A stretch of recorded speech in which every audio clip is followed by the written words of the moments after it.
bonsoir mes chers. Comment vous allez? J'espère que vous portez bien.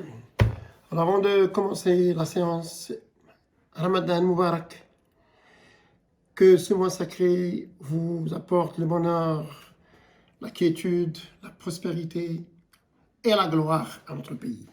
Bien. Comme je l'avais promis lors de la dernière séance, nous allons aborder tous les aspects de notre culture marocaine traditionnelle dont a parlé Ahmed Sferi dans son œuvre. Nous avions commencé par le Msid, plutôt par le bain mort. Ce soir, on va effleurer le Msid et puis par la suite, à chaque séance, nous allons consacrer la séance à un aspect de notre culture, à savoir Ashura et la voyance, ainsi de suite. Donc, avant de poursuivre, je vous laisse un petit intermède. C'est un petit reportage sur le site. Je vous retrouverai par la suite. طالب طالب يا أيها أسعدت أمور آمولات الخيمة أعطيني بوايدة باش نزوق لوحتي عند الطالب والطالب واصحابه في الجنة يتصابوا والجنة محلولة حللها مولانا يا شباب الجيل وراه طال الليل قم وعمل تاويل رانا في حالة ضيعنا الإيمان ونهار البنيان وعمات الأذهان على الأصالة مولانا نسعى ورضاك وعلى بابك واقفين لا من يرحمنا سواك يا أرحم الراحمين طالبين وما طلبوا والراغبين وما رغبوا سيادي رجال الله مولانا يداوي بدواه ارفعنا الحقات ونكرنا المجاد يا حسرة النسيان هاولينا على وشربنا الخمور واكثر الفجور ونيران الشرور فينا شعانا مولانا نسعى ورضاك وعلى بابك واقفين لا من يرحمنا سواك يا أرحم الراحمين طالبين وما طلبوا والراغبين وما رغبوا سيادي رجال الله مولانا يداوي بدواه لا رجلنا نيف لا ضمير نظيف وعملنا بالكيف كحلاقة تلم ما تسمع يا حبيب غير كلام العيب وقلة الحياة وسبان الجلالة مولانا نسعى ورضاك وعلى بابك واقفين لا من يرحمنا سواك يا أرحم الراحمين طالبين وما طلبوا والراغبين وما رغبوا سيادي رجال الله يمي تربي تستر وتخبي وتقول يا ربي استرنا من ذي الحالة والآب المسكين يخزر بالعينين عنده قلب حنين حسبي ذي الحالة مولانا نسعى ورضاك وعلى بابك واقفين لا من يرحمنا سواك يا أرحم الراحمين. Donc, ce reportage vous éclairera un petit peu sur l'ambiance d'Msid, sur les techniques pédagogiques qui étaient en vigueur à cette époque, c'est-à-dire au Maroc des années 20. Alors, le Msid, qu'est-ce que c'est le Msid? Nous l'appelons Msid, mais en fait, on pourrait l'appeler aussi école coranique. Alors, dans la Bataille Merveille, Ahmed Sferi a abordé plusieurs lieux et quelquefois il pourrait prêter en confusion, à savoir le Msid, confrérie, sanctuaire, marabout et zaouia. Alors, la confrérie, là, quand on parle de confrérie, irrémédiablement, on doit parler de la Kenza, la voyante. Les confréries, ce sont un petit peu des édifices religieux qui, par extension, ont porté le nom de l'édifice. Et le Maroc est un des pays qui abrite le plus grand nombre de ces confréries. Bouchichia, Darqawiya, Tijaniya, et Sophia, et ainsi de suite. Et dans la boîte à merveille, n'oubliez pas que la Aïcha appartient à une des confréries les plus célèbres de fait, c'est la confrérie Guinawiya. En référence à Gnawa. Et Gnawa, ces fameux musiciens dont le berceau est plus la ville de Mogador Sawira. Gnawa qui s'appelle ainsi en référence à leur origine de Guinée. Le sanctuaire, le marabout et les zawiya. Donc, il ne faut pas confondre ces lieux. Le Msid, lui, c'est un lieu où les enfants apprennent le Coran. Ils apprennent le Coran selon une méthode très, très traditionnelle. Vous allez vous en rendre compte à travers le reportage. Les enfants arrivent au Msid le matin très tôt et passent la journée dans ce lieu d'apprentissage et qui finalement ne possèdent pas d'horaire, c'est-à-dire que les enfants viennent le matin et ne terminent leur cours que lorsque le soleil se couche. Les cours se déroulent dans un lieu clos, les méthodes sont spartiates, le Msid et le fqih est très autoritaire, le fqih ou le maître de l'école coranique, il est très rigoureux, très ferme, il recourt à ses baguettes de cognacier pour remettre à l'ordre un enfant qui somnole ou qui présente quelques relâchements.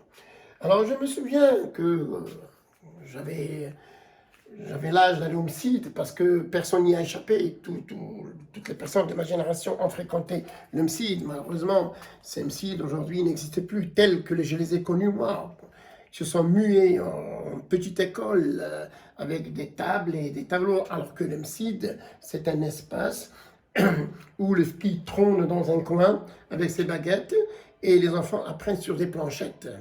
Et le jour de la récitation, c'est un jour un petit peu délicat parce que si les enfants n'apprennent pas, ils reçoivent la fameuse baguette et par la suite, ils effacent à l'aide d'une pierre argileuse qu'on appelle nous Sansal, c'est ça, Sansal, mais en fait c'est une pierre argileuse.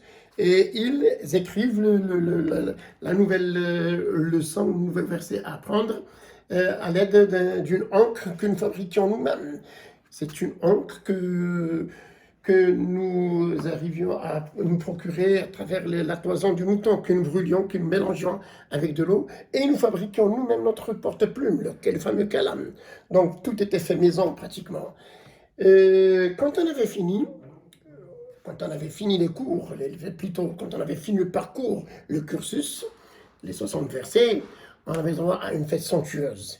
Et nous faisions la fierté dans notre famille et de notre quartier, et nous enfourchions un cheval blanc, et puis nous promenions à travers le quartier, et les passants nous offraient des pièces d'argent, habillées bien entendu de manière très élégante et traditionnelle. Nous, d'ailleurs, la chanson du reportage, pourquoi je l'ai prévue? Parce qu'elle me rappelle un petit peu les moments que j'ai passés au Msid, parce que nous répétions cette chanson. Elle est célèbre, cette chanson. Quand l'enfant avait fini son parcours, nous le poursuivions et puis nous répétions derrière lui cette chanson. Donc le Msid, en fait, n'existe plus à Casablanca. Et on peut compter quelques Msid traditionnels fidèles à l'institution Msid, encore peut-être dans les petites villes, peut-être à Marrakech et peut-être à Fès, mais le Msid, le vrai, avec les nattes, avec les planchettes, avec la petite cuve d'eau qui permettait d'effacer, avec la fameuse pierre, avec l'encre noire. Je doute que ça existe encore. Bien, alors le texte donc va nous permettre de nous offrir une petite escapade à travers ce lieu mythique qu'est le Msid, et dont a parlé avec beaucoup de ferveur Ahmed Sfraoui dans un chapitre. Bien, donc le texte, vous allez le lire, je vais vous l'envoyer par écrit et je vais même me permettre de l'oraliser. Donc vous l'aurez oralisé et par écrit et je vous enverrai aussi les questions. Et par la suite, nous allons prévoir une production écrite sur un thème que j'apprécie beaucoup. Alors, pour vous guider un petit peu, sachez que je vous demanderai de cesser de me demander de vous fournir des textes tout prêts parce que ce serait une aberration. Je vous guide, je vous envoie un reportage qui vous permet de vous offrir quelques idées pour produire. Il est temps que nous produisions nous-mêmes. Produisez vous-même. N'attendez pas de moi que je vous offre un texte à apprendre. Le psittacisme, je le répète, c'est révolu. De quoi allons-nous parler aujourd'hui à travers notre production écrite? Alors, je me réfère toujours à la boîte à merveille. Vendredi, les enfants sont libres. À partir de l'après-midi, ils sont libres. Maïm al-Islam, qui est le père de Sidi Mohamed, ferme son échoppe vendredi, comme tous les commerçants de Fès. Il ferme son échoppe et c'est le seul jour où il mange avec sa famille. Alors, vous connaissez la tradition. Toutes les maisons marocaines traditionnelles préparent le couscous vendredi.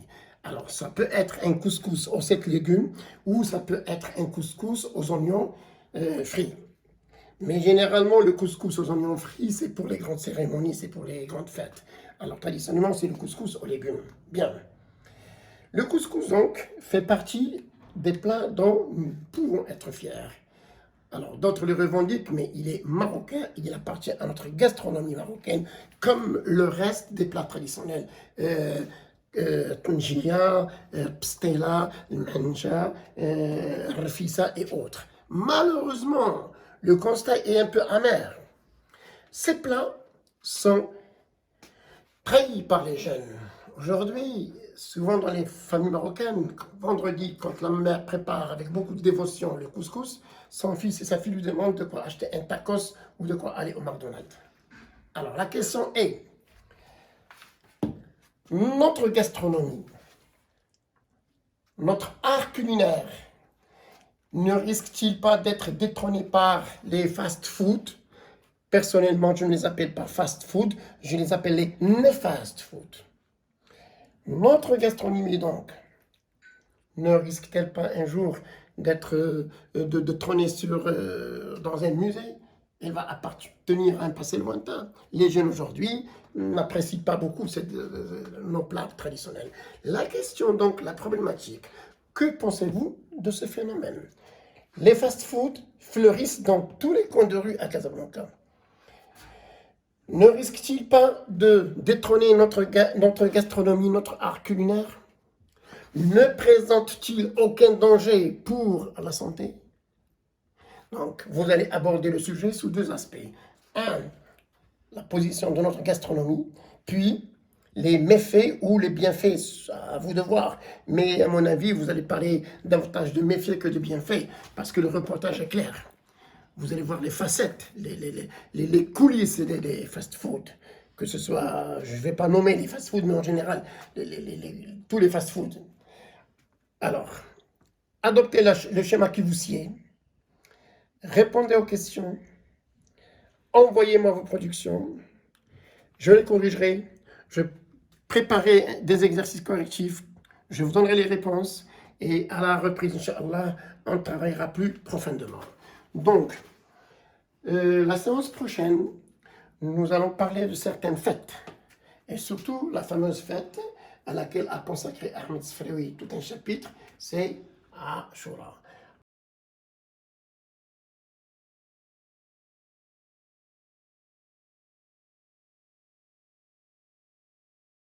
Alors, les questions donc,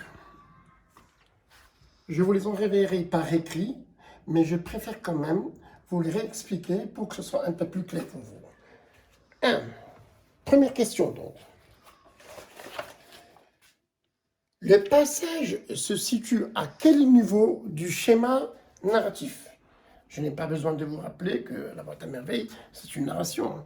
Et bien entendu, elle respecte un schéma.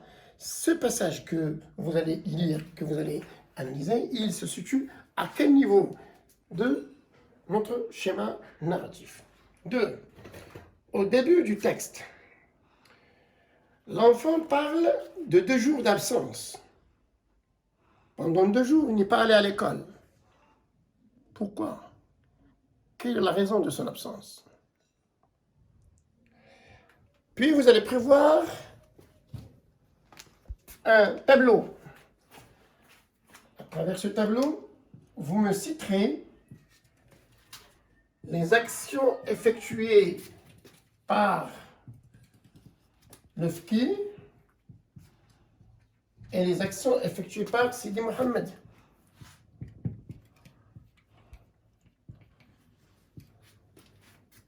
Puis, identifiez la figure de style dans la phrase suivante. La planchette m'enivrait. De quelle figure de style s'agit-il? Les cris des enfants s'étaient transformés en torrent, en cataracte et en bruit de rafale. Identifiez la figure de style. Quel rituel distinguait les cours du vendredi? Les cours, c'est-à-dire que les cours pendant toute la semaine se ressemblaient, les séances se ressemblaient, elles étaient identiques, sauf le mercredi, plutôt le vendredi. Qu'est-ce qu'il y avait de spécial? En quoi se distinguaient-elles, ces séances, le vendredi? Il y a un détail qui les distingue des autres séances de la semaine. Et quel sentiment éprouvait l'enfant quand débutait ce rituel? Alors, qu'est-ce que cela signifiait pour les enfants? Alors là, vers la fin, comme je l'ai toujours dit, on prévoit le jour de l'examen, le jour de votre régional, quelques questions qui s'écartent un petit peu du texte. Les msides traditionnels, hein, tels que je les ai côtoyés moi, désertent un petit peu notre pays. On n'en voit plus, les msides. Alors, pourquoi selon vous?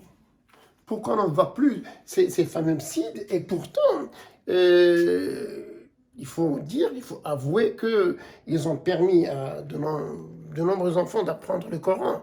Et je ne vous cache pas qu'apprendre les versets du Coran, quel bienfait ça peut avoir sur notre santé, sur notre connaissance, sur notre éducation. Et pourtant, on n'en voit plus. Aujourd'hui, les écoles coraniques recourent à des méthodes modernes pour pousser, pour inviter les enfants à apprendre le Coran. Les msides n'existent plus. Pourquoi?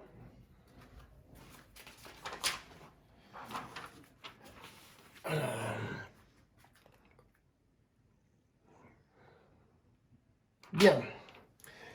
Alors, je me contenterai de cette petite question.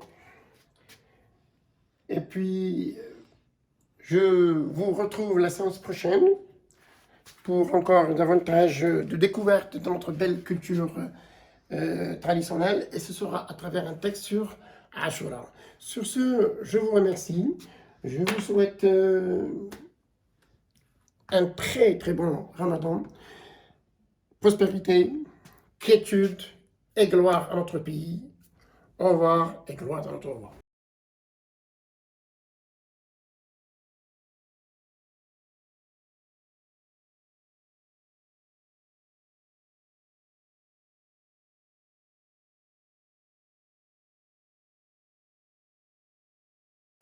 Bonjour tout le monde, aujourd'hui je vais vous parler des risques du fast-food.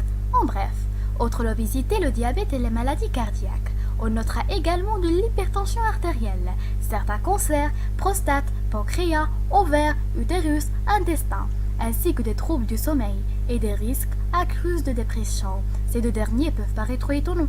On se demande effectivement en quoi un cheeseburger est susceptible de nous déprimer.